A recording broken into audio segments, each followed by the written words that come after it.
আসসালামু আলাইকুম। আমি রাহাত বিল্লাহ আছি জাহাঙ্গীরনগর বিশ্ববিদ্যালয়ে। বাংলাদেশের বিভিন্ন বিশ্ববিদ্যালয়ে আমরা দেখছি ছাত্র সংসদ নির্বাচন অনুষ্ঠিত হতে যাচ্ছে।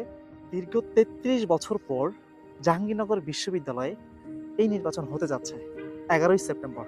এখানে বিভিন্ন শিক্ষার্থীরা বিভিন্ন প্যানেলে দাঁড়িয়েছেন এবং স্বতন্ত্র হিসেবে অনেকে লড়াই করছেন।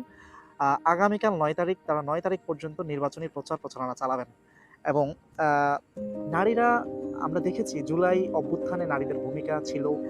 কিন্তু অনলাইন বুলিং এর কারণে, স্লেজিং এর কারণে তারা আসলে কাজ করতে পারছেন না। তারা উপরে উঠতে পারছেন না। তো আমরা বিভিন্ন শিক্ষার্থীর সাথে কথা বলেছি।